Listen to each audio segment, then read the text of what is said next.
Imagine a missile that does not just match the AIM-120 AMRAAM. It exceeds it in every metric that matters: range, speed, kinematic performance. And it is not American. While the United States has been incrementally upgrading the AMRAAM for 3 decades, China has developed the PL-15, and the gap is not small. The AIM-120D, America's most advanced AMRAAM variant, has an estimated range of 160 kilometers. The PL-15 reaches beyond 200 kilometers, possibly as far as 300 kilometers in optimal conditions. That is not an upgrade. That is a generational leap. And it fundamentally changes the mathematics of air combat over the Pacific. Here is what that means in tactical terms. In a beyond visual range engagement, the aircraft that shoots first from farther away controls the engagement. The adversary is forced into a defensive posture immediately. They are reacting, evading, deploying countermeasures, burning fuel, degrading their own firing solution. The PL-15 gives Chinese fighters that advantage. The AMRAAM does not, but range is only Layer 1. Layer 2 is the propulsion system. The PL-15 uses a dual-pulse rocket motor. In plain terms, it has 2 burn phases. The first accelerates the missile to high speed during the initial launch. The second ignites later in flight, maintaining energy when most missiles are coasting and losing speed. That second burn happens precisely when the missile needs it most, during the terminal phase when the target is maneuvering aggressively. The AMRAAM uses a single pulse motor. It accelerates once, then glides. Physics takes over, energy bleeds off, and maneuverability decreases. The PL-15 maintains kinetic energy throughout the engagement envelope. Think about what that means for evasion. A target aircraft detecting an incoming AMRAAM in the terminal phase can execute hard defensive maneuvers. The missile is at the end of its energy curve. Every second that passes reduces its ability to compensate for target maneuvers. The PL-15's second burn negates that advantage. When the target maneuvers, the missile still has propulsion authority. It can maintain pursuit geometry. The probability of kill increases substantially. Layer 3 is the seeker technology. The PL-15 employs an active electronically scanned array radar seeker. That active electronically scanned array technology in a missile seeker provides significant advantages over older mechanically scanned systems.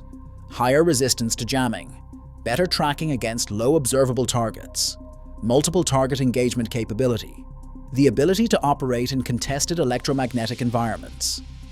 The AMRAAM seeker, while effective, is a generation behind in electronic warfare resilience. And here is where it compounds. China is not deploying the PL-15 in isolation. It is integrated with the J-20 stealth fighter. That combination creates a serious problem for the United States that has not yet been solved. The J-20 can penetrate closer to American forces before detection because of its reduced radar cross-section. Once in range, it launches PL-15 missiles that outrange American interceptors. American fighters detect the launch, but they are already inside the PL-15 engagement zone before they can achieve a firing solution with AMRAAM.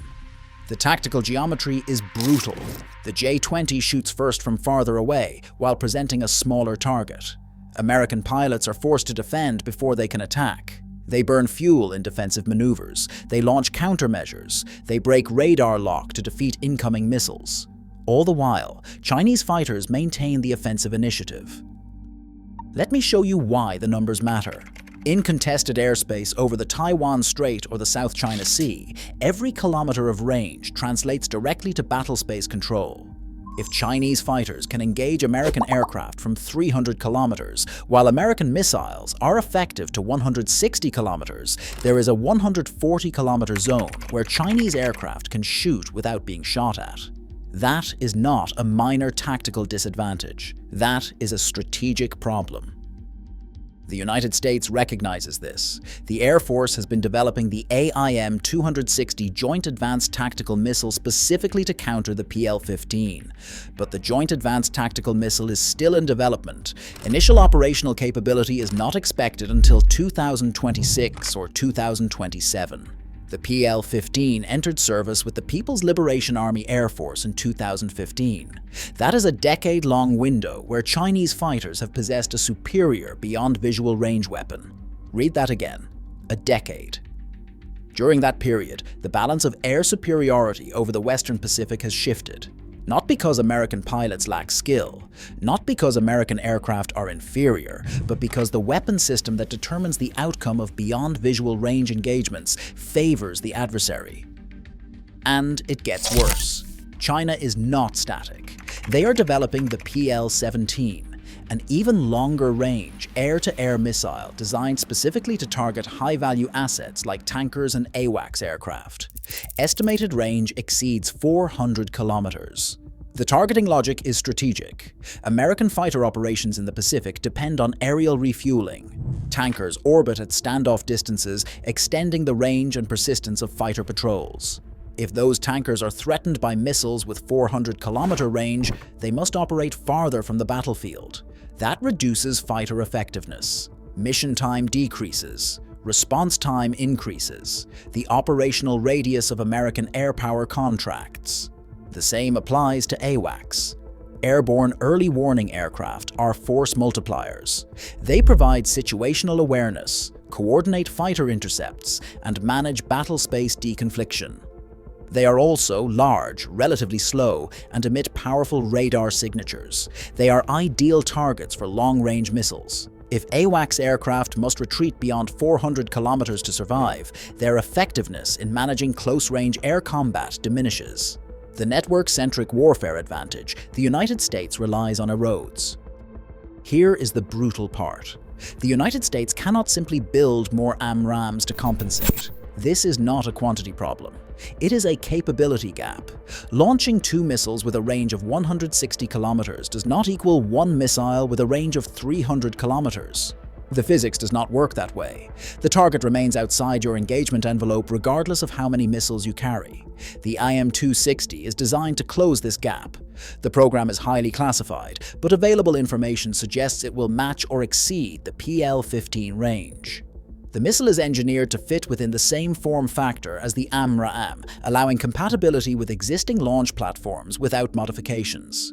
F-22s, F-35s, F-15s, and F/A-18s, all current American fighters, will be able to carry JATM without airframe changes. This compatibility preserves deployment options. But development timelines matter. Every year, the PL-15 maintains superiority is a year where American air combat doctrine must compensate for inferior range. That compensation comes at a cost. Pilots must accept greater risk to close within AMRAAM range. Tactics become more defensive. Rules of engagement constrain offensive operations. The initiative shifts to the adversary. Cost is another consideration. The AMRAAM costs approximately $1.2 million per unit. The PL-15 exact cost is not publicly disclosed, but Chinese defense manufacturing typically operates at lower cost structures than American equivalents. If China can produce a superior missile at comparable or lower cost, they can afford larger inventories. In a sustained conflict, inventory depth determines endurance. The side that runs out of missiles first loses, regardless of pilot skill or aircraft performance. Think about what that means for deterrence. American military superiority in the Pacific has historically relied on technological overmatch. The adversary knows they are outmatched, so they avoid confrontation. When that technological edge narrows or reverses in critical areas like beyond visual range combat, deterrence weakens. The adversary's confidence increases. They are more willing to test boundaries, challenge freedom of navigation operations, and escalate regional disputes. The PL-15 also reveals something about Chinese defense development priorities. They identified air-to-air missiles as a critical vulnerability in American air combat capability and invested heavily in surpassing it. That is not accidental. It is strategic. China studied how the United States fights, identified the weapons systems that enable American tactics, and developed counters specifically designed to negate those advantages. This approach extends beyond the PL-15. China has developed long-range anti-ship missiles that outrange American Harpoon missiles. They have built anti-satellite weapons that threaten American space-based intelligence and communication systems. They have invested in hypersonic weapons that bypass traditional missile defense architecture. The pattern is consistent. Identify American advantages, develop asymmetric counters, shift the strategic balance. The United States is responding, but response timelines matter. The AIM-260 program began in 2017, 2 years after the PL-15 entered service. If JATM achieves initial operational capability in 2026, that is an 11-year gap. 11 years where American pilots engage adversaries who possess superior weapons. That is not a procurement delay. It is a strategic vulnerability. Here is what makes this particularly challenging. Modern air-to-air missiles take years to develop. The technology is complex. Propulsion systems, seeker integration, guidance algorithms, warhead design, all require extensive testing and validation. Accelerating development introduces risk. Rushing a weapon system into service without adequate testing can result in reliability problems, reduced performance, or catastrophic failures. But delaying production extends the capability gap. There is no easy solution. The operational implications extend to allied forces as well. Japan, South Korea, Australia all operate American-made fighters with AMRAAM missiles. If their primary air-to-air weapon is outranged by Chinese missiles, their ability to defend their own airspace against Chinese incursions is compromised. That affects alliance cohesion. It raises questions about whether American security guarantees remain credible if American weapons are demonstrably inferior to adversary systems. Taiwan faces this problem acutely. The Republic of China Air Force operates F-16s armed with AMRAAMs.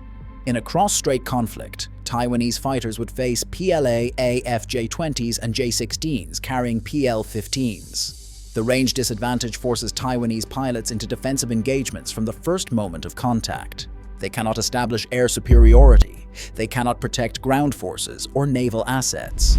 They are fighting from behind throughout the entire campaign.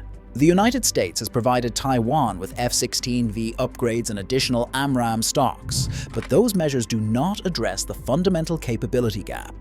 Better avionics and more missiles help, but they do not change the fact that Taiwanese fighters must close an additional 140 kilometers under fire before they can shoot back. That is not a sustainable tactical position. Some analysts argue that stealth negates the range advantage. F-22s and F-35s can penetrate closer before detection, allowing them to engage from within AMRAAM range despite the PL-15's superior reach. There is validity to that argument, but it is not absolute. Stealth delays detection. It does not prevent it. Once the engagement begins, once missiles are in flight and radar warning receivers are active, stealth provides diminishing benefits. The fight becomes kinetic. Range and speed determine outcomes. Moreover, the PL-15 is not deployed against stealth aircraft exclusively. F-15s, FA-18s, legacy F-16s all remain in service and will continue flying for decades. These non-stealth platforms are particularly vulnerable to long-range Chinese missiles. They are detected farther out. They cannot close the gap without exposure, and there are not enough stealth fighters to replace them entirely. The United States has approximately 180 F-22s and around 450 F-35s currently in service. That is insufficient to cover all mission requirements globally. Legacy platforms will continue flying combat missions, and they will do so while armed with inferior weapons. The training implications are significant as well. American pilots train for beyond visual range engagements under the assumption that they will have range parity or advantage. If that assumption is false in actual combat, tactics must change. Training curricula must adapt. Muscle memory built over thousands of simulator hours may no longer apply. That creates cognitive friction in combat, exactly when pilots need maximum confidence in their air procedures and decision-making. Training must evolve. This is not speculation. The United States Air Force has been conducting aggressor training with simulated PL-15 capabilities. They are teaching pilots how to fight against longer-range missiles. The tactics involve accepting greater risk, closing distance more aggressively, and exploiting terrain masking to reduce engagement windows. These are valid techniques, but they are compensatory, adaptations to inferior equipment. That is not where the United States wants to be strategically. The broader question is how this happened. How did China develop a superior air-to-air missile while the United States continued upgrading a 3-decade-old design? The answer involves procurement timelines, budget priorities, and strategic focus. After the Cold War ended, the United States faced no peer air threat. The AIM-120 was sufficient against any adversary the United States Air Force encountered. Upgrade programs focused on incremental improvements rather than revolutionary capabilities. Meanwhile, China was studying American air combat doctrine and investing in systems specifically designed to counter it. That asymmetry is the problem. The United States was optimizing for current threats. China was preparing for future conflict. They were not developing weapons to match American capabilities. They were developing weapons to exceed them. And they succeeded in the beyond visual range missile domain. The AIM-260 represents the American response, but it is a reactive response. It is closing a gap that already exists rather than establishing a new advantage. That is strategically different from the position the United States occupied for the past 30 years. For 3 decades, American air-to-air missiles defined the standard. Adversaries tried to match them. Now, the United States is trying to match the adversary. That is a fundamental shift in the technological competition dynamic. China is not standing still. They are developing the PLXX, a very long-range air-to-air missile reportedly designed to engage targets beyond 500 kilometers. If deployed successfully, it would further extend their range advantage. The action-reaction cycle continues. The United States develops JATM. China develops PLXX. The United States then needs to develop a successor to JATM. Each iteration takes years. Each delay widens the vulnerability window. The industrial base matters too. The United States relies on Raytheon as the primary manufacturer of air-to-air missiles. Single-source supply chains create risk. If production issues arise, if there are quality control problems, if manufacturing capacity proves insufficient, there is limited alternative sourcing. China has multiple defense contractors capable of producing advanced missiles. They can scale production more rapidly if needed. That is an industrial advantage in sustained competition. Congress has increased funding for the AIM-260 program in recent appropriations. There is bipartisan recognition that the capability gap must close, but funding alone does not accelerate development timelines. The missile must complete testing. It must prove reliable. It must integrate with multiple aircraft platforms. It must achieve production readiness. All of that takes time, regardless of budget. The Allied aspect compounds the challenge. If the United States fields JATM in 2026, Allied forces will not receive it immediately. Foreign military sales require separate approval processes. Integration with Allied aircraft requires additional testing and certification. That means countries like Japan, South Korea, and Australia could be operating with AMRAAM for years after the United States transitions to JATM. During that period, they remain vulnerable to PL-15s. Their air forces operate with inferior weapons compared to both the United States and China. That is strategically destabilizing for regional security architecture. The missile introduction also requires inventory buildup. The Air Force cannot replace all AMRAAMs overnight.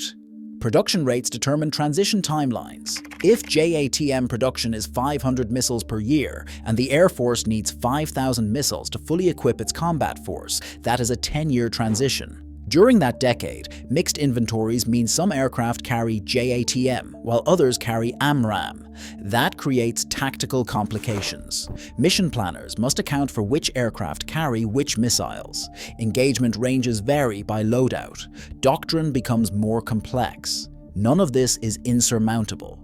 The United States has overcome technological challenges before. The question is whether recognition and response are fast enough. The PL-15 entered service in 2015. If JATM reaches full operational capability in 2028, that is a 13-year window. 13 years where adversaries possess superior beyond visual range weapons. 13 years where American pilots accept greater risk. 13 years where deterrence is weaker than it could be. That is the cost of the gap. Not just in dollars or procurement timelines, but in strategic positioning and tactical flexibility. The missile replacing AMRAAM is not just a problem because it is Chinese. It is a problem because it exists, it is deployed, it is effective, and the American response is still in development. Welcome to the Beyond Visual Range competition, where the United States is playing catch-up. Catch-up is not where American air power is supposed to be.